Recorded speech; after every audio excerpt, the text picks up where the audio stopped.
Om Sam Saraswati Namaha. Namaste. Namaste, everyone. On page 82, Sutra number 11. Prana Siddhi Shanti Yankuram. Shantyankuram. The attainment of perfection of breath, or the life force, gives one an abundance of peace. Makes one a source of peace, makes one distribute peace. Shantyankuram. Shanti Ankuram. Makes one a source of peace, an abundance of peace, a distributor of peace. And the first word, pran, means breath or the life force. So there are 5 kinds of breath. Prana, inhalation. Apana is exhalation. Samana is equalizing, it means staying still. Breath is just held. Dhyana is an involuntary expulsion, such as gas, belching, or sneezing. And just then, Kamala, one of the disciples, coughs, and Swami says, Dhyana! And thank you very much for the excellent demonstration. This is a perfect example. Everybody laughs. And Swami says to Kamala, you should be teaching this class. That's a perfect example of Dhyana. And Kamala replies, I can do it again. And Swami says, oh no, that would not be involuntary. If you planned it, a planned cough is not an involuntary expulsion. Udhana is bringing up the breath. And generally in pranayama, there are 3 phases to every breath. Purak is inhalation. Kumbha is retention. And rechak is exhalation. This is the entire range of the pranamaya kosh. Purak, kumbhak, rechak. Prana, apana. Samana, udana, dhyana. And this is the pranamaya kosh. We begin our journey inwards from the annamaya kosh. That's the world of anu, or atoms, that which is perceivable through the senses. Annamaya, it's tangible. You can perceive it through the senses. The pranamaya kosh is the world of breath. And the breath is the relationship between our outer world and the inner world. It is the avenue by which we bring oxygen from the outside in and put carbon dioxide from the inside out. And from the pranamaya kosh, we move to the manamaya kosh. The world of concepts, ideas, thoughts. So most gross is this annamaya kosh, the world of atoms. You can touch it. It's tangible. Empirically perceivable. And then comes a little more subtle pranamaya.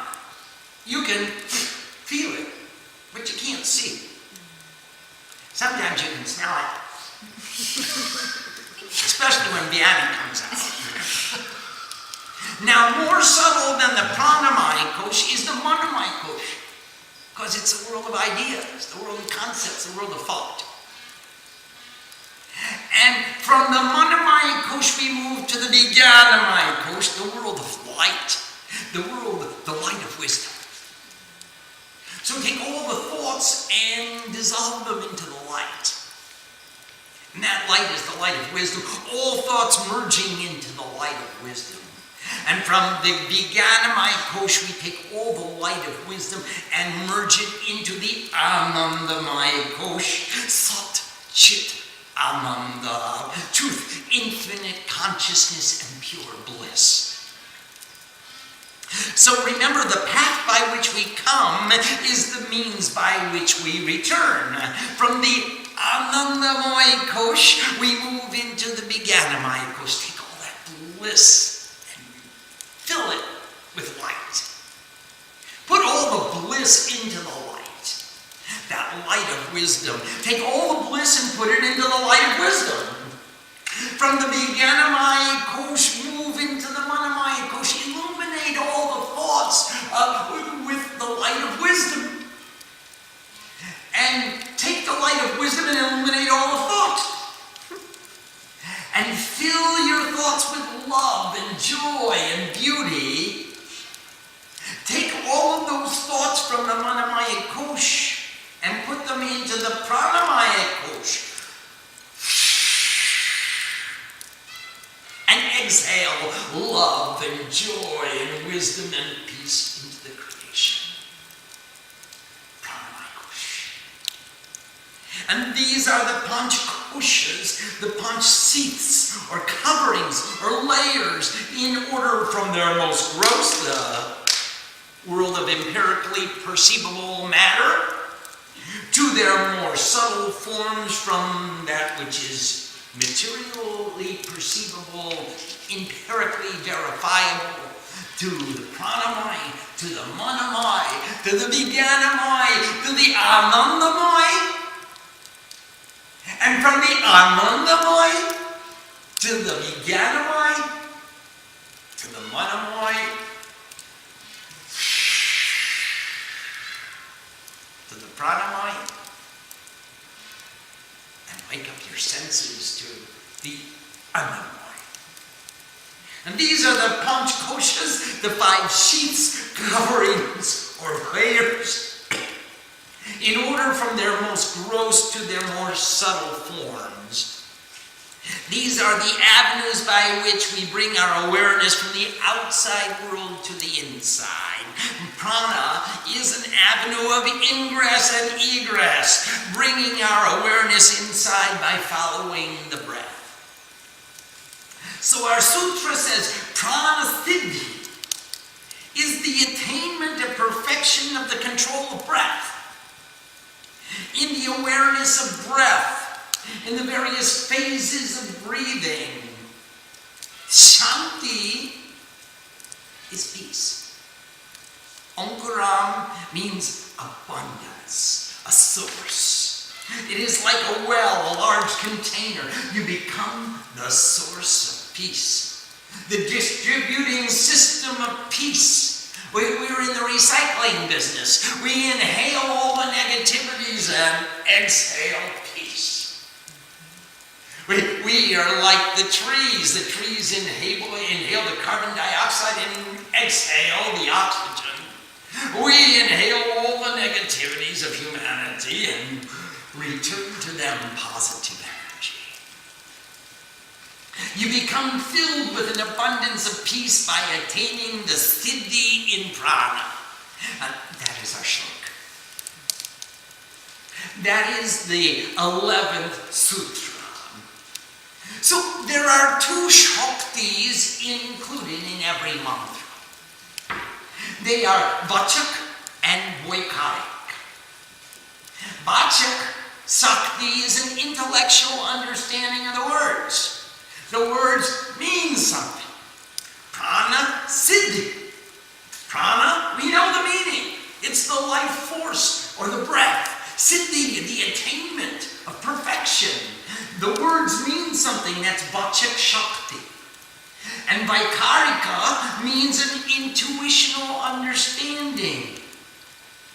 If we sit in the asana, if we breathe properly, according to the number of syllables in the mantra, then automatically our breath will be regulated by the chanting. We've got asana pranayama. Prana siddhi makes one a source of peace to the universe, indicating that chanting the scriptures will be a very important part of our discipline. That's why we chant the mantras, because a mantra is a mathematical oath. Through reciting the scriptures and breathing according to the mathematical formulas of the scriptures, we attain the control of breath. Pranayama. Yam means to control. is controlled through inhaling the verses and exhaling the verses, and pranasiddhi is the attainment of perfection in managing the breath. The attainment of perfection in controlling the breath, in managing the breath, in making sure that the mathematical formulas are in proper order. When we can chant the Chandipat, we inhale the mantras and exhale the mantras. This creates a regular rhythm of Purak, Kumbhak, Rechak. The purpose of reciting the scriptures is not only to understand them intellectually, but also to breathe in and out the power of God.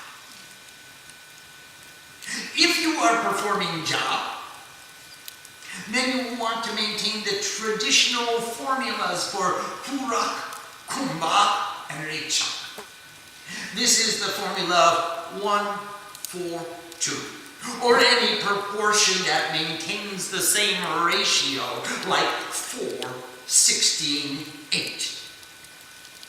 For example, let's use the mantra Om Namah Shivaya. We'll inhale the mantra Om Namah Shivaya one time. Om Namah Shivaya. We'll hold in Kumbhak the mantra Om Namah Shivaya 4 times.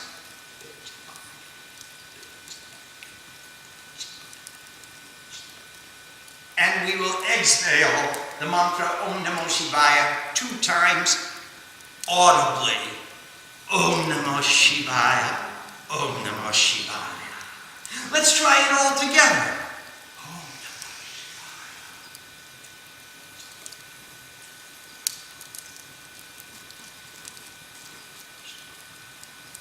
Om Namah Shivaya. Om Namah Shivaya.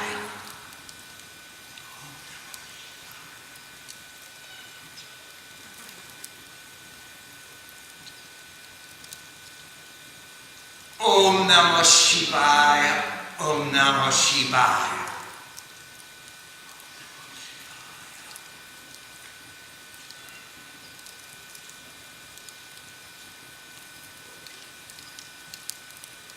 Om Namah Shivaya.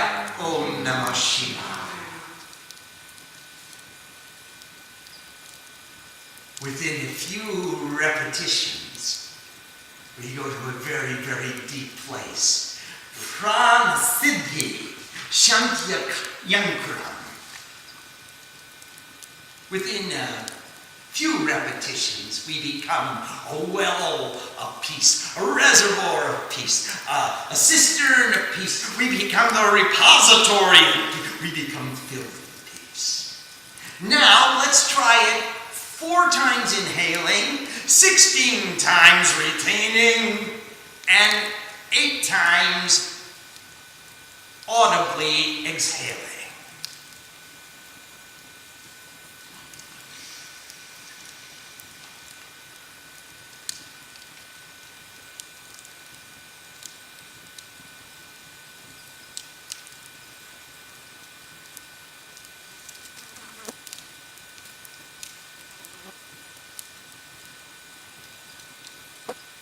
Om Namo Shivaya, Om Namo Shivaya, Om Namo Shivaya, Om Namo Shivaya, Om Namo Shivaya, Om Namo Shivaya, Om Namo Shivaya, Om Namo Shivaya. And you can see very quickly, you keep expanding the length of the pranayama, maintaining the same ratio.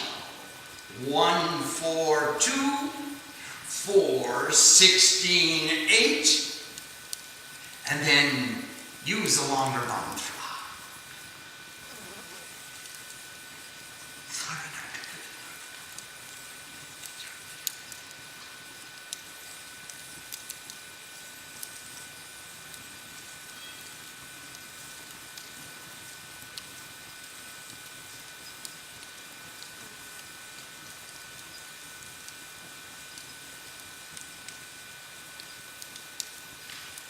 Sarvagata Dinarti Bodhitrana Parayane Sarvasyarthi Ari Devi Narayani Namostate Sarvagata Dinarti Bodhitrana Parayane Sarvasyarthi Ari Devi Narayani Namostate.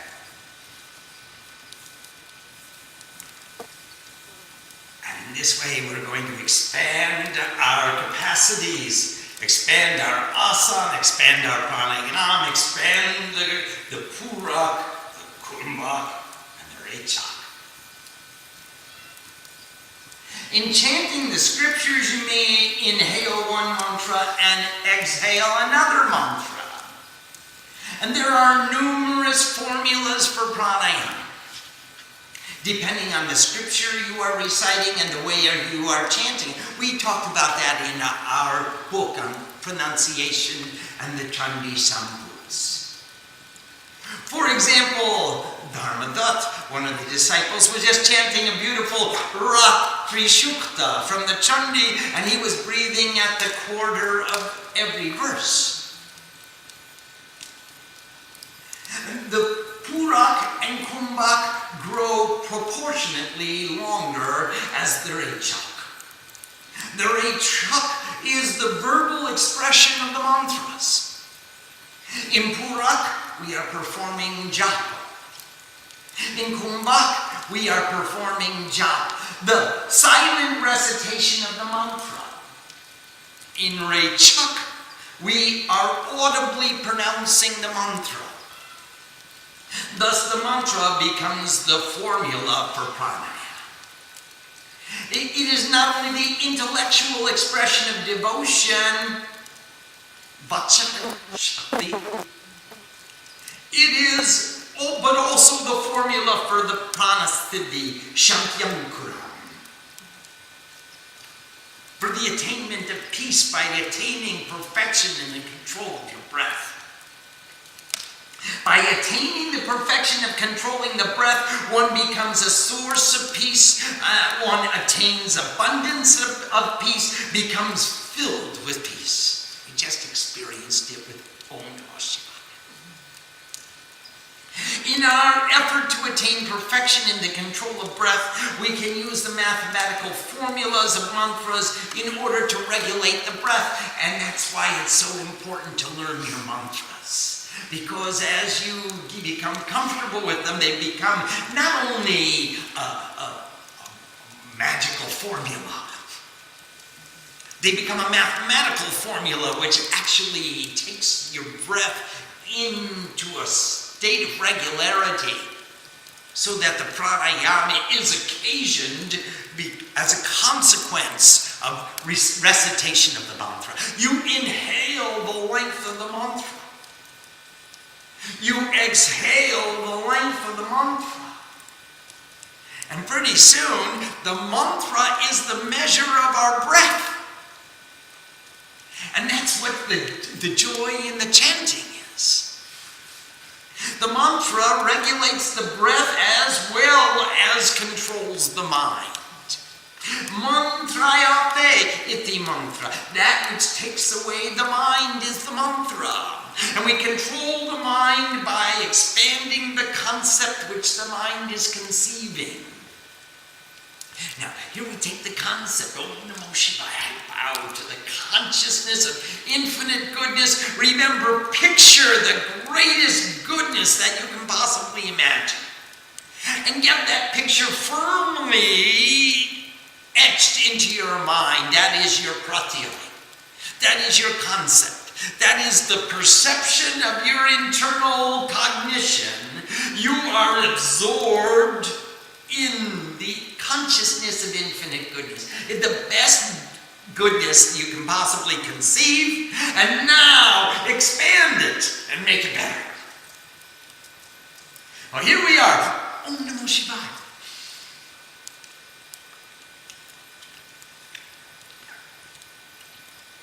Om Namo Shivaya, Om Namo Shivaya. And it gets better and better and better. Here we are conceiving the mantra. Tvam Swaha, Tvam Swada. You are Swaha, you are Swada. You are the oblations to the gods which say, I unite with divinity. You are oblations to the ancestors which give my highest respect to the departed relatives through which we have come to this understanding. Swada we use in offering to the ancestors. Whenever we make shraddha, whenever we make a memorial ceremony or an offering to the ancestors, we use the word swada. And that means dha means dharan, bodhata. It means giver, grantor, supporter, holder of swa, of my own supporter, my own giver. You gave me to me. Hey ancestors, I respect you so much because you gave me to me. You are my support. You are the grantor of life to me. You gave me this opportunity to have this understanding. And gods, I'm saying swaha. That means, hey gods, I am one with you. I'm amongst you. Ishvara is my own. God is my own, or I am God's, or I am one with God. So, now, the verse of the mantra, Tvam Swaha, Tvam Swada, Tvam Hi, Vashakara Swaratnika. So, now, we're saying the words and they mean something. That's the Vachak Shakti. And I'm giving my highest respect to the departed relatives through which we have come to this understanding. Each of us was born with a certain sanskar, a certain tendency to manifest our karma in specific ways. And for that purpose, we were born into certain families which were conducive to our expression of the karma which was outstanding in our lives. We were sitting up there in heaven, we were looking down at the earth, we said, hey, there's a good family who can provide an environment conducive to accomplishing my objectives. Prarabdha Vashat Janma. Bound by previous karma is our birth. Now, through that nurturing period of development and growth in that particular family, in that particular environment, we have attained to this understanding that we all want to become dharmaduttas, ambassadors of the ideal of perfection. And everyone laughs because that's the name of man. And you know, in the 4th chapter of the Devi Gita, they use the example of Devadutt. And Devadutt means the ambassador of the gods. But in Sanskrit, it's used poetically as the average reasonable man. So it's the name of the average reasonable man who would perform his karma in a very average and reasonable way. He would be an ambassador of the ideals of perfection. But we are striving to become ambassadors of the ideals of perfection, dharmaduttas. We are all striving to become our ideal, manifesting our dharma, our swadharma. The swa means your own. Nija dharma. Your own dharma, your own ideal of perfection. Our personal ideal of perfection. And for this purpose we were born into a certain family which could nurture us in a particular environment which was conducive for us to reach our highest potential. Every one of us was born in a family that nurtured us in such a way that we would end up in the Devi Mandir tonight.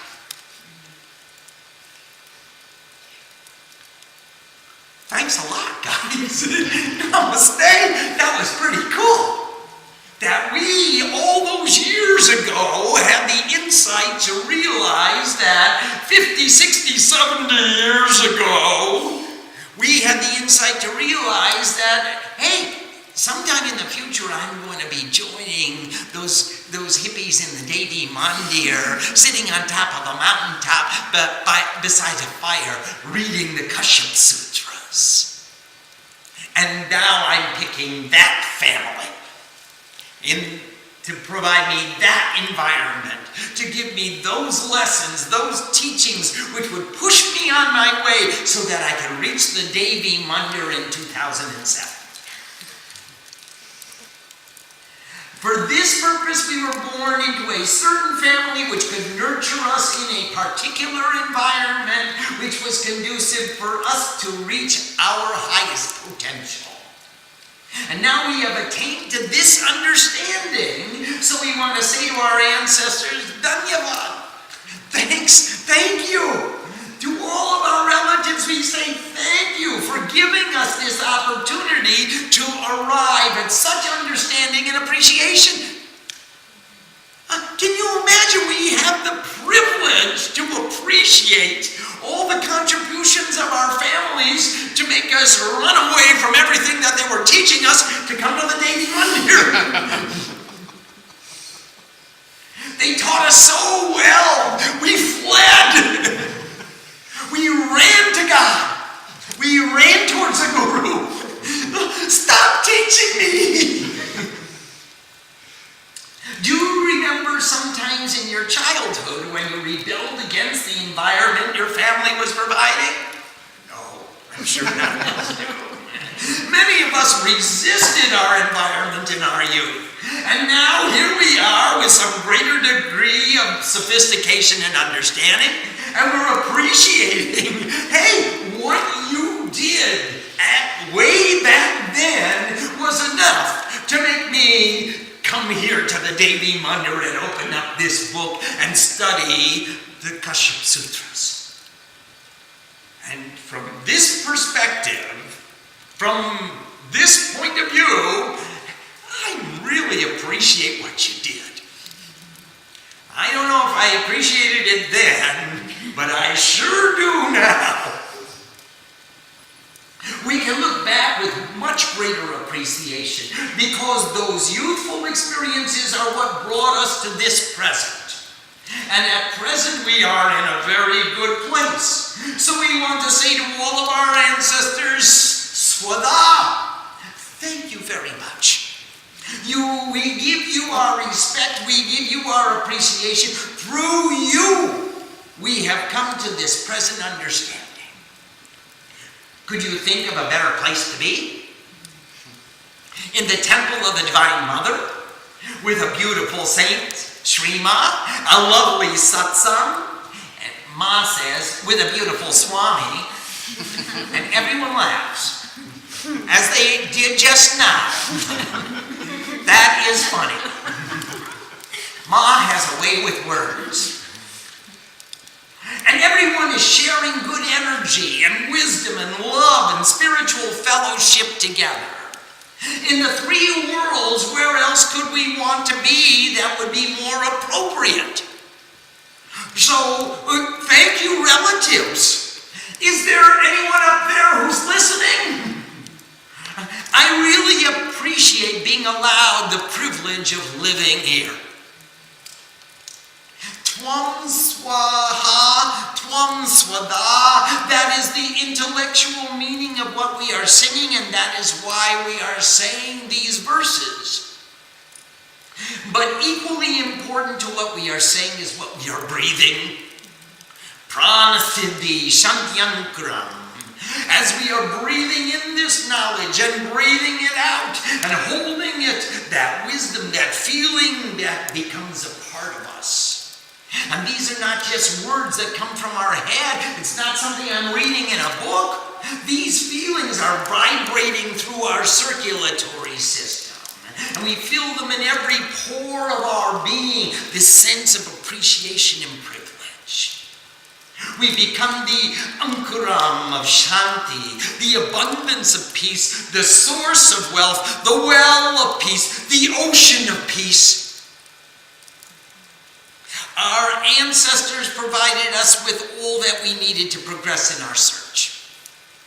And for that purpose, we are beholden to 7 generations previous to us, while the 7 generations to come will benefit from our attainment of understanding.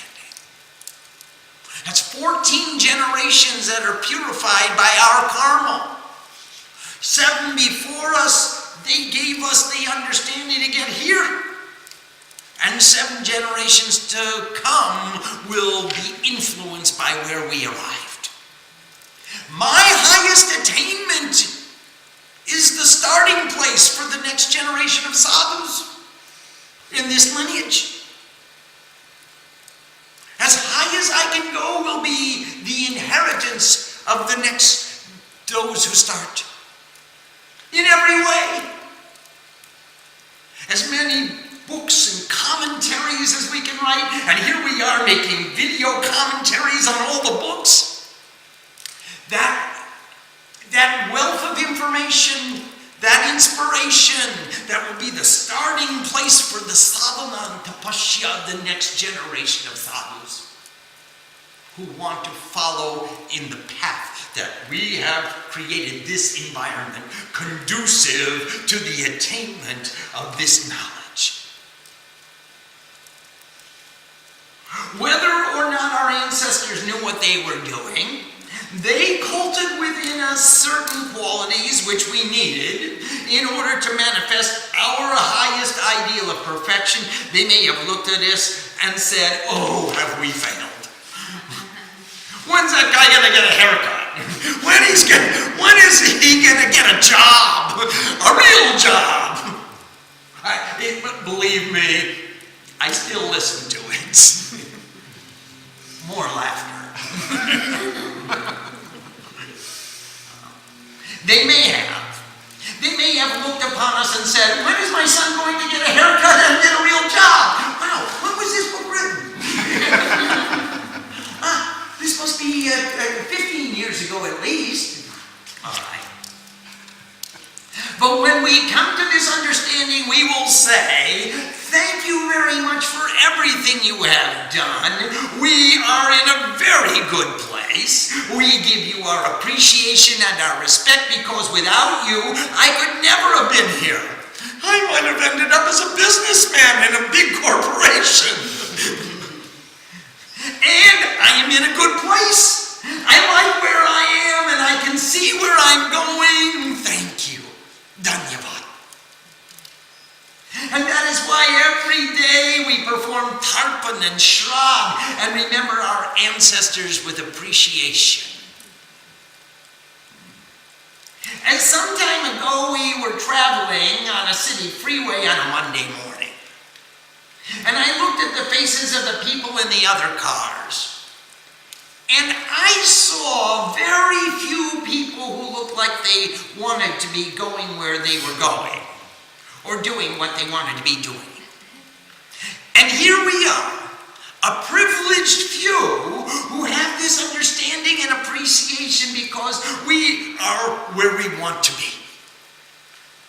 We are contemplating the name of God, how to increase the presence of divinity in our own lives, how to become the Ankuram of Shanti, the source of peace for the entire universe, and how to infect others with our exuberance of peace and control our minds. We're trying to create an epidemic with this disease of being happy, this disease of peace, Shantyankuram.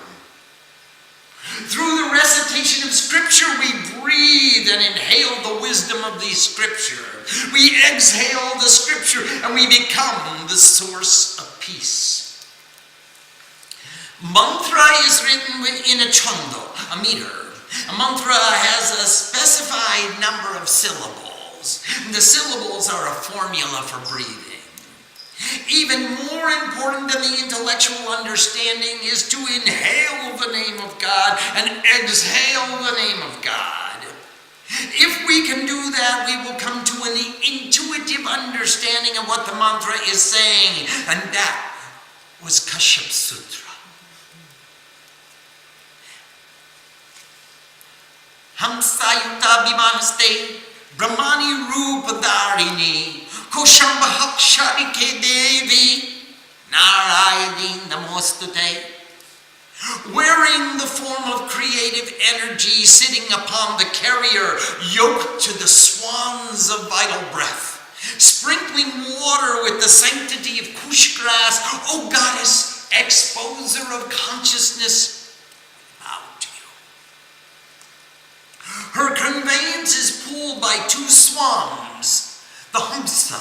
The hamsa means the soul hum, the formula of pranayama.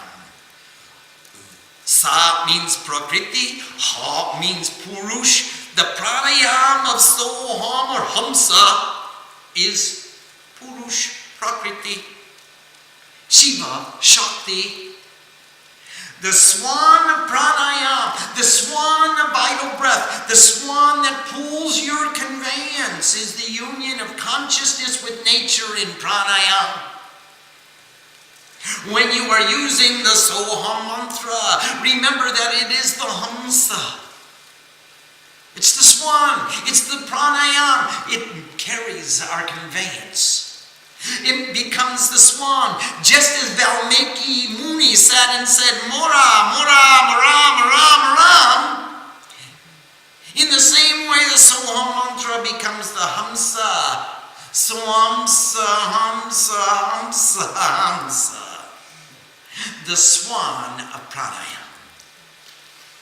There are many traditions that practice the recitation of the Chandi in both Siddhapat and Ultapat, reading it forwards and reading it backwards. We studied that in our book on pronunciation. And Ma laughs, if you go to a physician, would you want him to know his material backwards and forwards? In the same way, if someone is going to operate on your soul, isn't that more important than the person who is going to operate only on your body? And that is why we should know our discipline forwards and backwards and forwards. As we study chanting, we are concerned with the pronunciation of the syllables. The reason is so that we don't miss a breath. It's not because you might offend the gods if you mispronounce their name, but if you mispronounce or stumble, you may miss a breath, and then you will lose count of the syllables. And that is why we try to refine the pronunciation to as great a degree as possible. Just think, if 32 syllables to a breath suddenly becomes 33, if you find that you are one syllable long someplace, you must be short someplace else. Ma speaks in Bengali and Swamiji translates.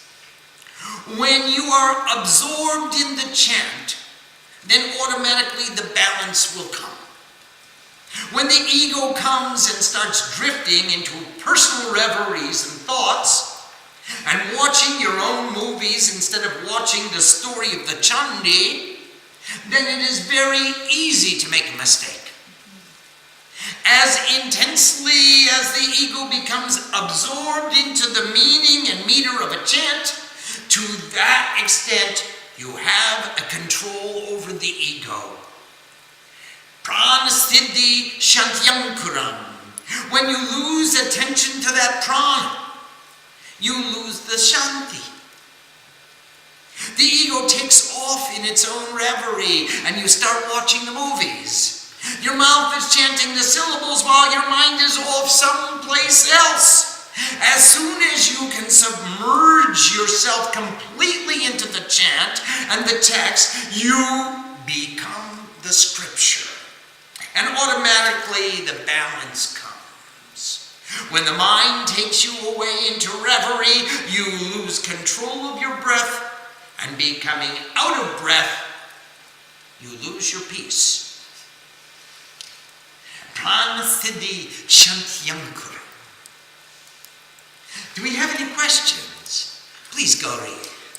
It's a two-part question. When I am chanting, for example, the Chandi, and I do stumble on a verse, is it best to just keep going, start the breath new, and breathe in the mantra again, and start from there, or back up to complete that verse? Well, one of the better things that you could do would be to make a mental note of which verse it is. And then keep going. Mark in your mind which verse it was you had a problem with. And after you complete your recitation of your sankalpa, go back and do that verse forwards and backwards and backwards and forwards until you iron out all the wrinkles. Yes, please. Swamiji, I have a question related to yesterday's class. Yes. Suppose you have a problem in your mind, like a conflict, and I've noticed that when you do sadhana or chanting or recitation, like it's described here, the problem dissolves at least temporarily. But after some time, the habit or the problem recurs. So it appears that the sadhana or the chanting is a temporary solution to your problem, and it's not really getting you to the space of wisdom. So how would you get to the space where you're able to tackle the problem with wisdom in the first place? Well, you could tell yourself, hey, self, I already resolved that problem. I have a resolution for it. Okay, it came to me during my chanting. I asked Mother what to do about it. She said, okay, this is how it will be resolved. And now you have a plan of action. Okay, every time the problem comes back into your mind, you say, hey, Mr. Problem, I just talked to Mother about it, and she gave me the resolution. How many times do I have to tell you what the resolution will be? Please, let's go back to chanting. You have to argue with your problem. Otherwise, it becomes a problem. It becomes a greater problem because really the problem is resolved in one line of resolution. However, the problem keeps coming back. I'm still here. Look at me. I'm still here. And you can say, hey, Mr. Problem, look at her cutting down the problems. She just cut you down. You go back to where you are. I've got a resolution I've got a plan for my actions. Now, she's going to cut you down. There you go. I see her. It's in the text. She's cutting down all the problems. Yes, please. A question from Nanda from San Jose. Namaste, Nandama. Namaste, Swamiji. Would you say that pranayama is the single most important tool for a sadhak to attain peace of mind? Thank you. No. It's one component.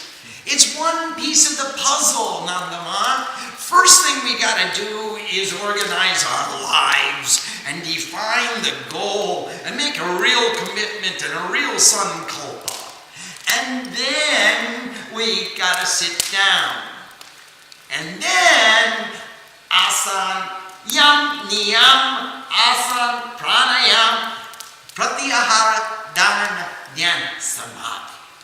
It's one component, but it is a major component.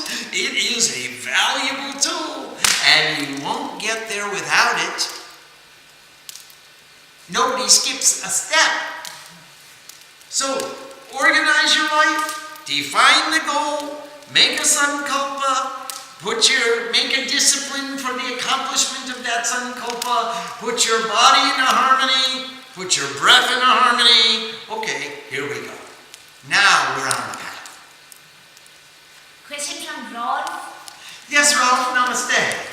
Namaste, Swamiji. Do the Panchakoshas define a technique of meditation, or do they merely give us an intellectual understanding of what is happening during meditation? Thank you. Rolf, they defined the technique as well as give us an intellectual understanding. I know once I can control I understand the signposts of where I'm going. It is the technique. All I have to do is call off the names on the map and I make the journey in my mind.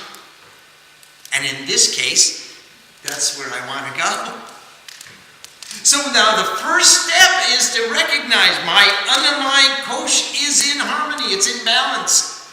It's sitting still, and that's why it may be a little awkward, but I'll put I'll go through uncomfort in order to be able to sit comfortably, pushing my toes down, pulling my toes up, being able to sit on the heel of my foot. Sometimes it's not that easy, especially when you get as fat as I've grown.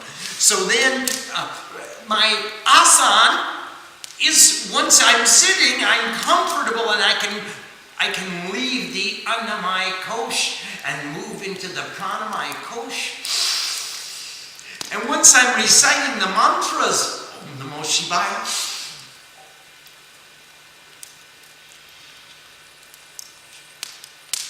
Om Namo Shivaya, Om Namo Shivaya,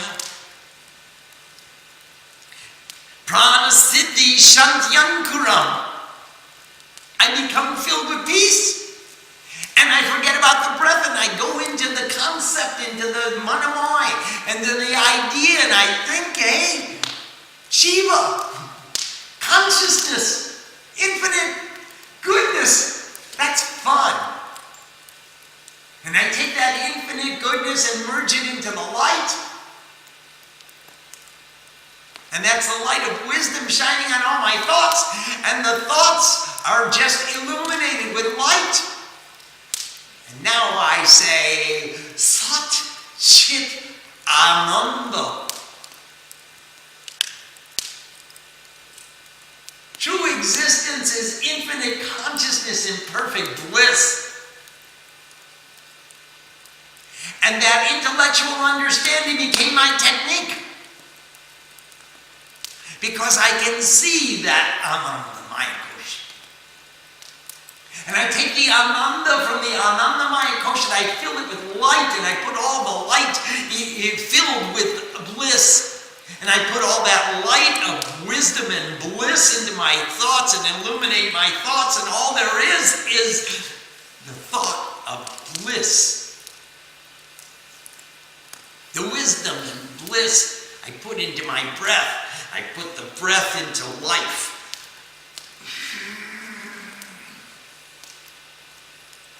And I open up my senses, and here I see the Annamaya Kosh is filled with the light of wisdom and bliss.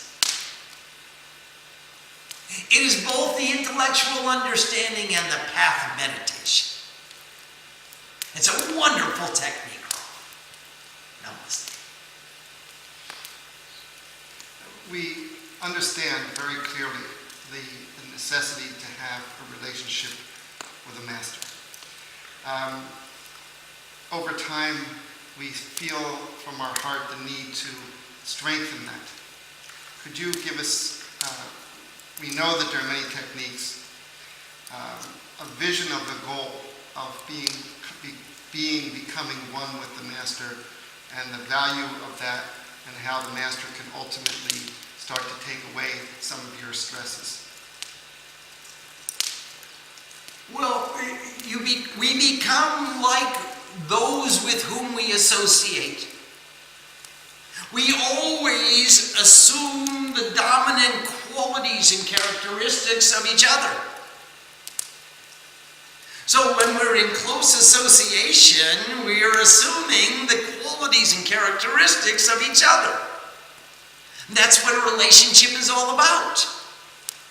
For example, when the wind comes into contact with water, the water moves, it makes ripples, and the wind becomes cool. When a disciple comes into contact with a pure guru, then the disciple becomes illuminated. And it takes on the characteristics of the master. And the master is enhanced by the presence of the disciple. The disciple has talents, skills, abilities by which we can make the family more efficient. It's always a give and take. So the closer we come to each other, the greater is our capacity to assume the dominant qualities. What am I looking for in this relationship? And then just be very clear what it is I want. Some people come to the guru and say, gee, I want to be free from working in the world. Can you make me free from karma? I'd like to spend my life in meditation.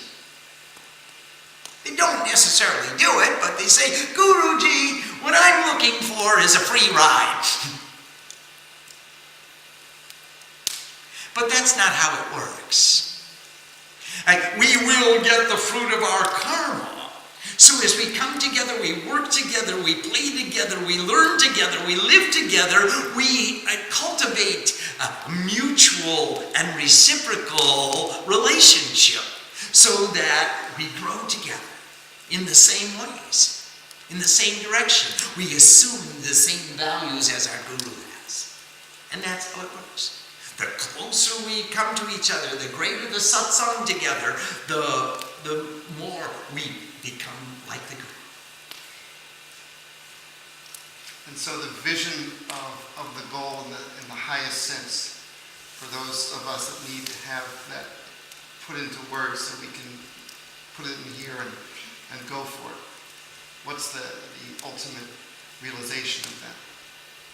If I admire my Guru as an example, if somebody's got the bhav that I like, then I want to become just like my Guru. I want to follow her example. I want to take on as many of her qualities and characteristics and employ them in my life as I possibly can. That's my goal. My goal isn't to sit in nirvikalpa samadhi and be free from karma all the time. I know that's a foolish goal. I may go there, I may not. When I come back, what am I going to do? My goal is to be in bhav all the time. Just like she is. Whether she's cooking for other people or cleaning for other people or worshiping for the gods, she's just in the same equilibrium all the time. Whether she's singing or she's dancing or whether she's chanting or working, she's in the same bhav.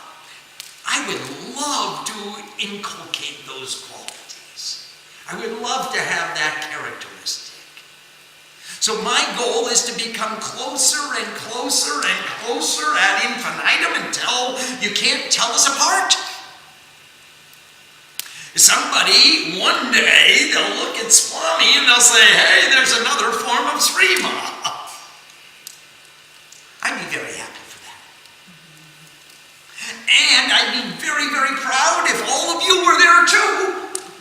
And they looked at any one of us and say, hey, I can tell that's a reflection of Srima.